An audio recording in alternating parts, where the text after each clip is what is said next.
سنو۔ اس رات اکسی کو فون کر کے مفتی جی کی پہاڑ پہ انگلی اٹھا کے کہی ایک بات یاد کرائی۔ مفتی جی نے انگلی اٹھا کے اسے 3 بار آگے پیچھے کرتے ہوئے کہا تھا، سنو، غور سے سننا۔ جس بندے نے کبھی دکھ دیا، اذیت دی، تمہیں ناحق ستایا، لہو لہان کیا، توہین کی، اس سے بدلہ نہ لینا، بس اتنا کرنا، اس کا نام اپنے قلم سے نہ لکھنا، اس کے نام کو زندہ نہ رکھنا۔ یہی بات نیوزی لینڈ کی زیرک بہادر وزیر اعظم جسنڈرا آرڈرن نے کہی جب ادھر ایک اذیت دینے والے ٹیررسٹ نے معصوم بندوں کو، جب وہ اپنے خدا کے حضور سر بسجود تھے، لہو لہو کر دیا۔ بہت مر گئے، بہت سے تڑپتے چھوڑ گئے۔ اسی ملک کی جرری دانشمند وزیر اعظم نے کہا، میں اس ٹیررسٹ کو کچھ نہیں دوں گی، اسے اس کا نام بھی نہیں دوں گی، وہ بدنصیب اذیت کار بے نام ہی مرے گا۔ تب میں نے اکسی کو کہا، اذیت دینے والے سب ٹیررسٹ ہوتے، ان کا نام نہیں لینا، انہیں بے نام مرنے دینا، لیکن جس نے آسانیاں دیں، احسان کیے، ایک بار بھی مہربانی کی، اس کا 10 بار شکریہ لکھنا۔ جس نے 10 بار بھی خنجر مارے، اس کا نام ایک بار بھی نہیں لکھنا۔ یہ قلم کے تقدس کا سوال ہے۔ بدخواہ دکھ دینے والوں کو قلم زندہ نہیں رکھتا۔ اسے اپنے بہت زخم یاد ہے۔ مجھے بھی کئی لگے گھاؤ ذہن میں آ گئے۔ گجرانوالہ میں جب کمانڈنگ آفیسر تھا تو ایک مد مقابل خام خواہ دوڑنے لگا۔ بعض اوقات بندہ جانتا بھی نہیں کون بلا وجہ لنگوٹی تان کے ساتھ دوڑنے لگا۔ ساری عمر کئی بلا وجہ اپنے اندر کی کسی آگ کے شعلوں میں لپٹے دوڑتے رہتے، دوسرے کو پتہ بھی نہیں چلتا، خود بلا وجہ اپنے گھٹنے چلا بیٹھتے۔ فوجی مشقوں میں میرا لگایا فیلڈ ہسپتال جنرل ارشد محمود ڈبل ستارہ جرأت کو ایسا پسند آیا کہ پوری ڈویژن کو کہا، جاؤ دیکھو اور سیکھو۔ وہ بھی آیا۔ چھاؤنی میں 4 خواتین کی بہبود کے ادارے تھے، 3 بڑے بریگیڈ چلا رہے تھے، ایک میری یونٹ کے پاس تھا۔ آرمی چیف کی بیگم نے آنا تھا۔ گجرانوالہ کا بہترین سینٹر سلیکٹ ہوا تو وہی جو میرے ہاتھوں سجا تھا۔ بیگم آرمی چیف نے دیکھ کے کہا، یہ پوری آرمی میں پہلے نمبر پہ۔ مینا بازار لگا، اس میں میری یونٹ کے زیر انتظام سٹال پہلے نمبر پہ۔ یونٹوں کی پیشہ ورانہ ٹریننگ کے ٹیسٹ ہوئے، پھر وہی پہلا نمبر۔ جنرل ارشد نے ڈویژن کا دربار لگا کے مجھے بہترین کارکردگی کا سرٹیفکیٹ دیا۔ ساتھ بلا وجہ جو دوڑ لگاتا تھک گیا تھا، برابر یونٹ کا کماندار، مگر چند مہینوں کے لیے ہم دونوں کے اوپر والا کمانڈر پوسٹ آؤٹ ہو گیا تو اس نے سینئر ہونے کی وجہ سے اندر کا بھوت کاغذ پہ الٹ رپورٹ جنرل کے سامنے گئی۔ جنرل اٹھ کے کھڑے ہو گئے۔ انہوں نے لکھا کہ میں خود ذاتی طور پر اس بندے کی کارکردگی کو جانتا ہوں۔ رپورٹ لکھنے والے نے لکھتے وقت بدنیتی کی ہے، اسے وارننگ مل گئی، اس کی رپورٹ ڈسٹ بن میں گئی۔ چند دنوں کی پریشانی سے ایک عجیب انعام ملا۔ ایک خواب آیا، دیکھا ٹائپ رائٹر چل رہا ہے، انگریزی میں لفظ ٹھک ٹھک ٹائپ ہو رہے، لکھا جا رہا ہے، اس بندے کی کارکردگی سے ہم مطمئن ہیں، خوش ہیں۔ نیچے رپورٹ لکھنے والے کا نام ٹائپ ہوا، سلطان محمود غزنوی۔ میری آنکھ کھل گئی، حیران مفتی جی کو خط لکھا، سرکار، سلطان محمود غزنوی نے کبھی پہلے علاقہ جیتا تھا؟ کیا آج تک ان کی عملداری جاری ہے؟ آج تک ان کا سکہ رائج ہے؟ ملتان فل کرنل بن کے گیا، کمانڈنگ آفیسر ادھر بھی، 2 میڈیکل یونٹوں کا، ایک سرے سے دوسرے سرے تک یونٹیں چمکا دیں۔ مسجد کے اندر کچا فرش تھا، صفوں کو دیمک کھا جاتے، یونٹ کا اپنا فنڈ نہ ہونے کے برابر۔ لوگ ادھر 2 زانو بیٹھے سردیوں میں ٹھٹھر جاتے۔ ایک میرا ادھر صنعت کار دوست تھا، مسجدیں بنوانے کا اسے شوق تھا، اسرار الہی۔ اسے کہا فرش کرا دو، اس نے سفید ماربل لگوا دی۔ سپاہی بینچوں پہ بیٹھ کے کھانا کھاتے تھے، ان کے لیے افسر میس جیسی کرسیاں بنوائیں، گول گول میز لگوا دی۔ ٹریننگ پہ صحرا گئے تو جنرل کہنے لگا، تم کالی ڈانگری پہ کالر پہ ریڈ ٹیپ لگاؤ، میڈیکل کور کے نہیں، عام کور کا خود کو سمجھو۔ اوپر سے اضافی مصیبت یہ آئی کہ فوجی حکومت آ گئی۔ کہنے کو مارشل لا ایڈمنسٹریٹر کے نام نہیں دیے، اسپیشل مانیٹرنگ ٹیم بنا دی، ملتان ڈویژن کی ٹیم کا سربراہ بنا دیا گیا۔ سارے ادھر کے ہسپتال، ضلعی دفاتر، میونسپل کارپوریشنز، بلدیاتی ادارے، جیلیں اور فوڈ کا محکمہ، ہر طرف اندھیر نگری، چوپٹ راج دن بھر پوری ڈویژن میں ایک سرے سے دوسرے سرے تک مارا مارا پھرتا. لوگ سہمے ہوتے دسترخوان سجا کے بیٹھ جاتے. ادھر نہ بیٹھتا.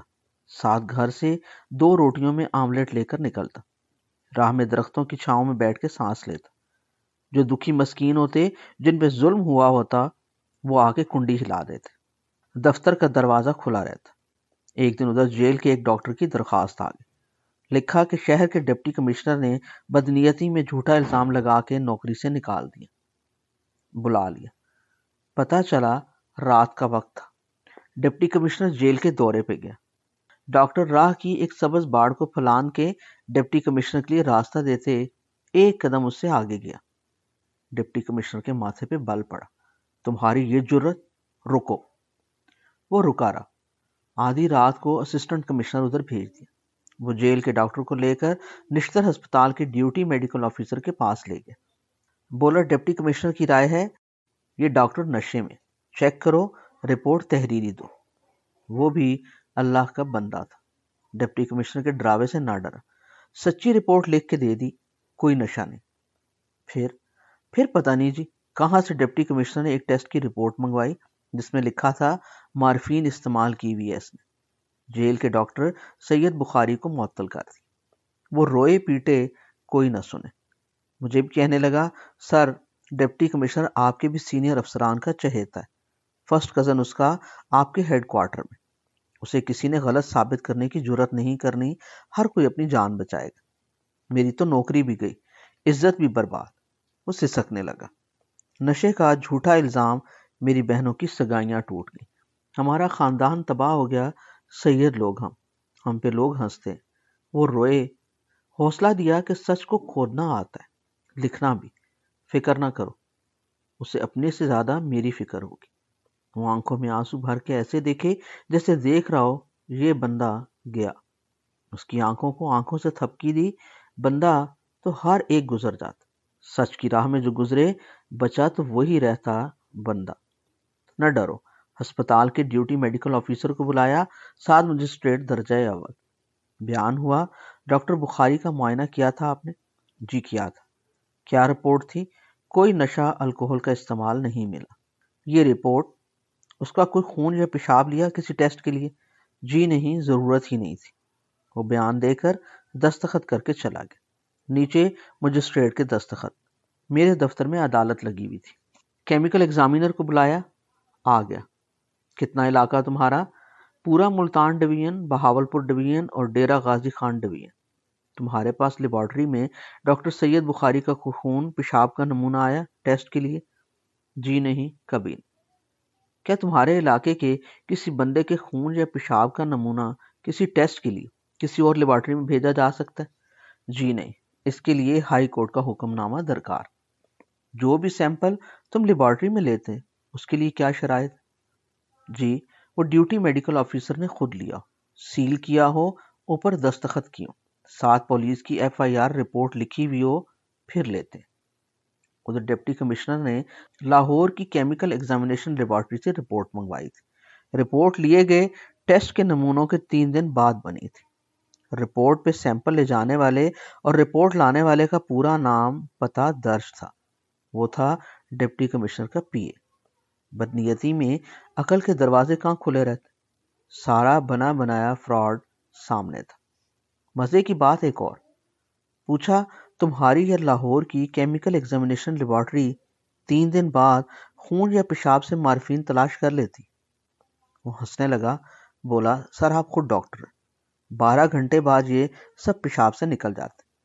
ویسے بھی وہ ہنستے ہوئے بولا ہماری مہارت مارفین کو کروڈ فارم میں ڈھونڈنے کی، جیسے کسی گٹھڑی میں بند لفافے میں موجود. اس کا بیان بھی لکھا گیا. اس کے دستخط کے نیچے مجسٹریٹ درجہ اول کی دستخط اور مہر لگی. اسسٹنٹ کمشنر کو بلا لیا. ہاں بھائی، لے کر گئے تھے اس کو ہسپتال؟ جی سر. کیوں؟ ڈپٹی کمشنر نے حکم دیا تھا. اس نے اپنی گردن جھٹ شکنجے سے نکال لی. ہسپتال کے ڈاکٹر کی رپورٹ یہی ہے؟ اسے دکھائی. جی بالکل یہی ہے. اس میں تو کوئی نشہ استعمال کرنے کی بات نہیں کی گئی. جی ایسا ہی ہے. پھر ڈاکٹر سید بخاری کے خون اور پیشاب کے سیمپل کیسے اور کہاں سے لیے گئے؟ وہ تو کہتا نہ دیے، نہ ڈیوٹی ڈاکٹر کہتا ہے لیے۔ جی، یہ معاملہ ڈپٹی کمشنر اور ان کے پی اے کے درمیان میں اس سے لا علم ہوں۔ بیان یہ بھی ہو گیا۔ ڈاکٹر سید بخاری کی بے گناہی صاف نظر آنے لگی۔ وہ پھر بھی تڑپے، کہے یہ بہت زہریلے لوگ ہیں، انہوں نے میرا بدلہ آپ سے لینا ہے، آپ مجھے ماتوب ہی رہنے دیں، میں تو مر گیا، میری عزت بھی انہوں نے مار دی، اب آپ کو نشانہ بنا لیں گے، ان کے ہاتھ بہت دور تک، نہ میری بے گناہی ثابت کریں، میں تو لاوارث ہوں، انہوں نے رگڑ دیا۔ اسے تھپکی دی، کہا شاہ جی تم تو سید بادشاہ، وارث میرا بھی کوئی ہے جس کا میں غلام بندہ۔ وہ روئے، کہے مجھے ماتوب ہی رہنے دو، میرا دل نہ مانے، ایک بے گناہ کی بے گناہی جان کے معلوم ہونے کے بعد چھپا لوں، ڈر جاؤں، اپنی جان بچاؤں۔ دھمکیاں بھی اپنے ہی سینئر سے آنے لگی۔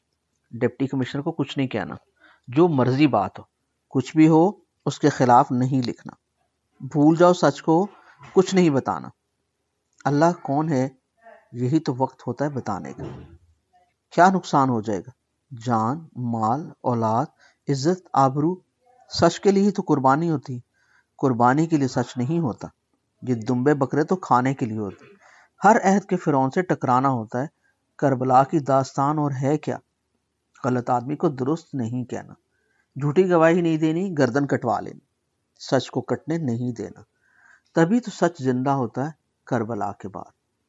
بس اتنی سی بات ہے۔ ڈپٹی کمشنر ملتان ڈویژن میں کئی تھے، سب گردن جھکا کے ملتے، جب اپنے سے بڑے سے سامنا ہوتا خود پورے ضلع کی گردن پہ چھری کی طرح سوار رہتے۔ میرے دفتر میں بھی وہ ڈپٹی کمشنر فرما بردار بن کے آئے، مگر اس کے پاس کسی بات کا کوئی جواب نہیں تھا، بدنیتی کا وہ مرتکب ہوا تھا، بلا وجہ بغیر ثبوت کے اس نے اتنا بڑا الزام لگا کے ڈاکٹر سید بخاری کو معزول کیا تھا، مجرمانہ سازش تھی، غلط سیمپل بنائے، جھوٹی رپورٹیں غیر متعلقہ ادارے سے لی، ضلع کا اٹارنی جنرل بھی مان گیا غلطی اپنی۔ اسلامی قانون تو صرف الکوہل پہ، مارفین کے استعمال پہ کوئی حد نہیں لگتی، بات صاف تھی، فائنڈنگز لکھ دیا کہ ڈپٹی کمشنر کو قانون کے کٹہرے میں کھڑا کیا جائے، اختیارات کا غلط استعمال بدنیتی بغیر کسی شک و شبہ کے ثابت شدہ ہے، سزا دی جائے اور بے گناہ ڈاکٹر سید بخاری کو بحال کیا جائے۔ ڈاکٹر بخاری بحال ہو گئے، ڈپٹی کمشنر معطل کر دیا گیا، مگر اس کے رشتہ دار میرے سینئر آفیسرز نے مجھے بدلہ لینے کے لیے چن لیا۔ اسی روداد کا حوالہ میں نے اپنی کتاب آقا صلی اللہ علیہ وآلہ وسلم کے آغاز میں دیا ہے۔ مجھے تھوڑی پتا تھا کہ ایک چھوٹے سے سچ بولنے، سچ لکھنے اور دی گئی دھمکیوں سے نہ ڈرنے کے انعام میں خدا اپنے محبوب ہمارے آقا صلی اللہ علیہ وآلہ وسلم کی سیرت پاک لکھنے کی توفیق دینے والا ہے۔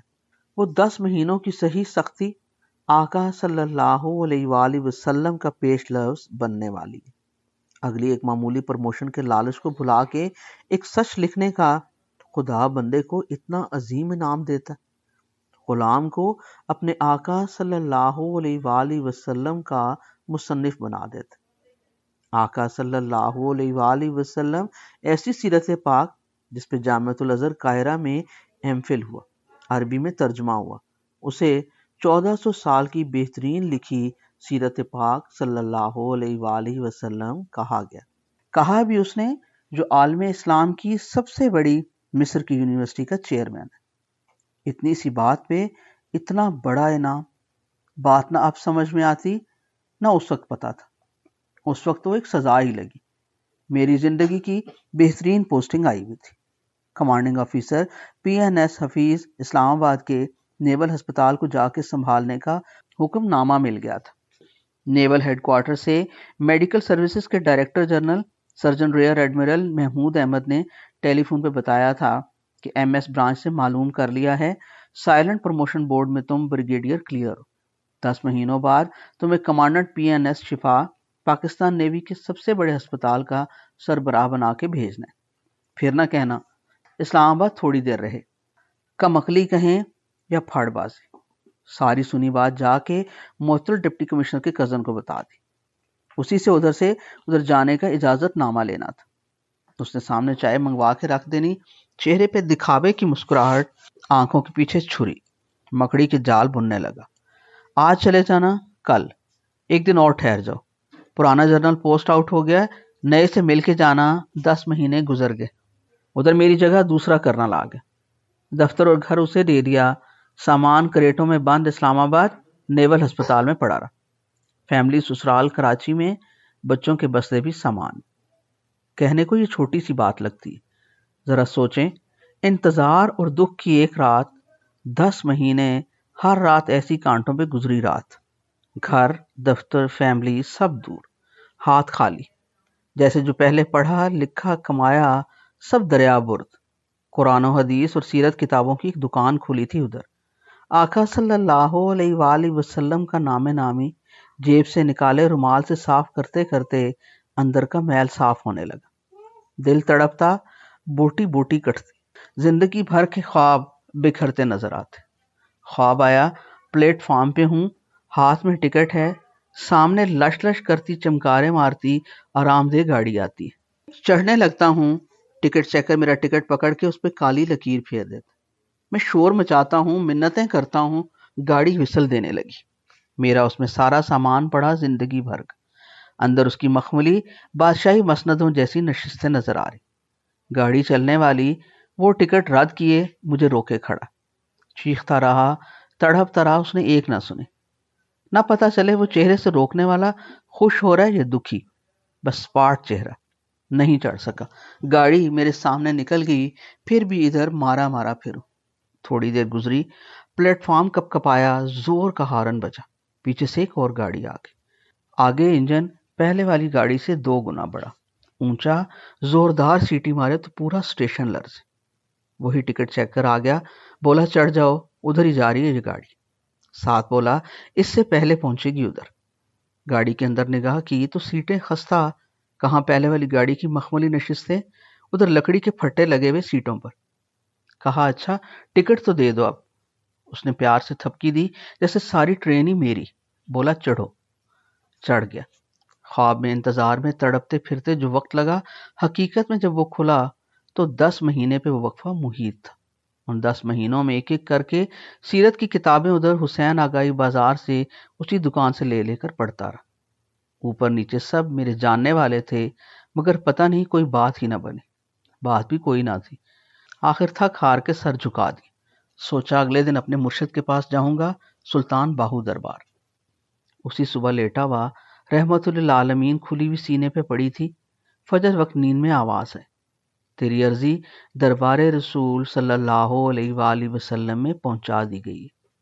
اللہ اکبر کہتا ہوا اٹھ گیا، آواز واضح اور صاف تھی، آنکھوں سے آنسو، دل میں قرار، بے چینی بھی ساتھ، اگلی صبح سفر تھا، اس صبح اسی لمحے فجر کی اذان سے ذرا پہلے نیند میں آواز آئی، تیری درخواست آقا صلی اللہ علیہ وآلہ وسلم نے منظور فرما لی، اٹھ گیا، سرور اور کیف کی عجیب کیفیت، میرے آقا صلی اللہ علیہ وآلہ وسلم نے منظور کر لی عرضی، اس سے بڑی خوش نصیبی کیا ہو سکتی، گندے میلے بندے کی، گاڑی دوڑائی، دربار باہو پہنچ گیا، اور اس کے دن تھے، سلطان الطاف کے ڈیرے پہ سویا، رات کو خواب میں وہ کچھ مل گیا جو 7 جنم میں بھی ترستا رہتا، نور کی برسات، جیسے برف باری کے گولے، بے آواز مگر اندر تک دھنستے ہوئے، آسمان سے نیچے میرے وجود کے ہر خلیے میں، اندھا بدحیت جسم، نور کی برکھا کی تیز رمجم میں، وہیں کہیں اندھیرے میں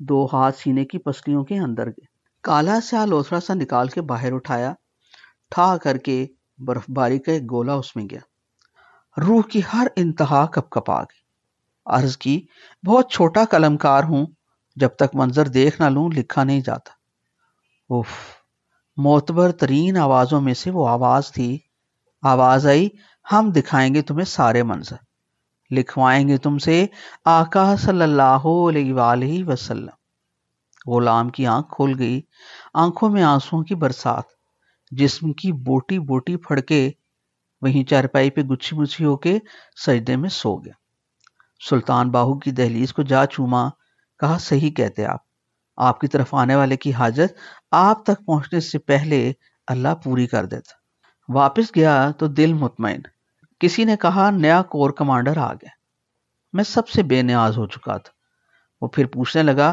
کسی کو جانتے ہو، کوئی خاص تمہارا یار، میرے ذہن میں ایک نام آیا، لیفٹیننٹ جنرل صدیق ترمزی۔ مظفر آباد میں وہ میرے بریگیڈ کمانڈر تھے، شفیق شخصیت، خوش تھے مجھ سے۔ ان کا نام لے لیا۔ سامنے والا اچھل پڑا، بولا وہی تو آئے ہیں ادھر نئے کور کمانڈر۔ پہلے والے نے 10 مہینے 10 منٹ بھی بات نہ سنی۔ ادھر فون ملایا، بولے کل 10 بجے میرے ساتھ چائے پیو۔ اگلے دن کور ہیڈ کوارٹرز میں ہر ایک کا چہرہ نیا، سینئر بھی آ کے سلام کریں۔ ہر دفتر میں کور کمانڈر کے روز کا شیڈول چمکتے سٹیل کے سٹینڈ پہ سجا ہوا۔ 10 بجے کال آن، کرنل عبدال بیلا۔ دروازہ کھلتا ہے، لیفٹیننٹ جنرل ترمزی اٹھ کے بازو کھول کے گلے لگا لیتے۔ 10 مہینوں کی جاگتی روتی آنکھوں سے بہے جمے تھکے آنسو پھر سے مسکرا کے بہہ گئے۔ ٹرالی آ گئی، شہر کی ہر نعمت اس پہ سجی تھی۔ گرم کافی کے پیالوں کی آسودہ بھاپ میں گزرے ہوئے 10 مہینوں کا دھواں گم ہو گیا۔ چند دن بعد وہی کالا ٹرنک ٹرین میں ساتھ رکھے کھاریاں چھاونی جا رہا تھا۔ ٹرنک میں بچھایا اخبار میں خبریں تورا بورا پہ 10 مہینوں تک برسائے ہوئے جیری کٹر بارش کی طرح برسائے بموں کے دھماکوں کی ہولناکی سے بھری ہوئی تھی۔ انہی کے اوپر ایک رات پہلے وہاں سے ودا ہوتے سمے بہاؤالدین زکریا، شاہ رکن عالم، شاہ تبریز اور بابا فضل شاہ کے پیر تلوار شاہ کے درباروں میں ملی چادریں بھی موجود تھیں۔ 10 مہینوں کی جگراتی آنکھوں کو چلتی پرسکون مہکتی ٹرین میں سکون کی نیند آ گئی۔ خواب آیا، دیکھا ملتان ریلوے اسٹیشن پہ سارے اتر کے بابے کھڑے، آنکھوں میں ستارے بھرے، ہاتھ اٹھا اٹھا کے ودا کر رہے۔ سب کے چہرے دمک رہے، سب کی آنکھوں میں مفتی جی اور امی جی جیسے پیار سے دیکھتی آنکھیں۔ میں ٹرنک کھول کے چلتی گاڑی میں ان کے درباروں سے ملی چادروں کو گلے میں ڈال کے وجد میں بے خود ہو گیا۔ کمپارٹمنٹ میں اکیلا تھا۔ چلتی گاڑی میں وقت پیچھے لپکتے سایوں کی طرح ریشمی تھان بنا ادھڑ کے پھر سے اکٹھا ہو رہا تھا۔ خوشبو بھری ہوا بن رہا تھا۔ خواب حقیقت میں کروٹ بدل رہا تھا، حقیقت خواب میں مسکرا رہی تھی۔ خوابوں کا سلسلہ پرانا تھا۔ پہلی بار میٹرک کے دنوں میں ایک خواب آیا، دیکھا کوئی نہر کا کنارہ ہے، ساتھ چوڑی پکی سڑک کھلی، بائسیکل پر پیڈل مارتا جاتا ہوں، تیز تیز لوگ پیدل ایک طرف جا رہے ہیں، اسی طرف سائیکل پہ سوار تیزی سے جا رہا ہوں۔ آگے ایک مسجد ہے، مسجد میں جیسے جمعہ کی نماز کے بعد لوگ جمگٹا لگائے ہوئے، ادب سے دورے ہوئے ایک ہستی سے ہاتھ ملانے کی جستجو میں۔ انہوں نے سبز جبہ پہنا ہوا، باقی سب سفید کپڑوں میں ملبوس۔ ہر کوئی آگے بڑھ کے جھک کے ادب سے ان کے ہاتھوں میں ہاتھ دیتا۔ میں بھی کھسکتے کھسکتے سبز لبادے میں ملبوس روشن شخصیت کے قریب ہو کے ہاتھ بڑھانے لگا۔ انہوں نے میرے دونوں ہاتھوں میں لے کر مجھے گلے لگا لیا۔ کان میں آہستگی سے ان کی آواز آئی، بیٹا نماز پڑھا کرو۔ جی کہہ کے میں ادب سے دورا ہوا پیچھے ہٹا۔ ساتھ والے ایک صاحب سے سرگوشی میں پوچھا، آپ کون؟ وہ ادب سے بولا، آقا صلی اللہ علیہ وآلہ وسلم۔ مجھے کیا پتا تھا، اسکول کے دنوں سے آقا صلی اللہ علیہ وآلہ وسلم نے اس غلام کو آقا صلی اللہ علیہ وآلہ وسلم لکھوانے کے لیے گلے سے لگا لیا، ورنہ گلیوں کا میلا کچیلا کتا۔ میری حیثیت ہی کیا، بس کتے کے گلے میں پٹا نشانی پڑ گئی۔ کتا ہے پر لاوارث نہیں، کوئی ہے وارث، ہے کوئی آقا صلی اللہ علیہ وآلہ وسلم۔ میں بے خبرہ ابھی تک اسی طرح میلا غلیظ بندہ۔ شادی ہوئی، ولیمے کے تیسرے دن خواب آیا، میں اپنی بیگم کو لیے ایک جگہ جاتا ہوں۔ دروازہ کھلتا ہے، بیگم سیدہ عفت دروازے کی دہلیز پہ سر ڈھانپے ادب سے کھڑی رہتی۔ خود آگے بڑھ کے کمرے میں جاتا ہوں، سامنے ممبر پہ آقا صلی اللہ علیہ وآلہ وسلم احرام باندھے بیٹھے، ہاتھ میں عصا ہے۔ میں ہاتھ اٹھا کے سلام کرتا ہوں، کہتا ہوں آقا میری شادی ہو گئی ہے۔ آقا صلی اللہ علیہ وآلہ وسلم آنکھ اٹھا کے دیکھتے ہیں، بس کئی سال بیت گئے۔ انہی دنوں جب 10 مہینوں کی لمبی آزمائش ختم ہونے کو آئی، جب وہ آوازیں آئیں، عرضی پہنچ گئی، عرضی منظور ہوگی، ان دنوں دیکھا خواب ایک، آقا صلی اللہ علیہ وآلہ وسلم کرسی پہ ہمارے گھر تشریف فرمائے اور ان کا لحن مبارک اپنے ہاتھوں میں سمیٹ رہا ہوں۔ کھاریاں آ کے سب سنہرے لوگ مل گئے،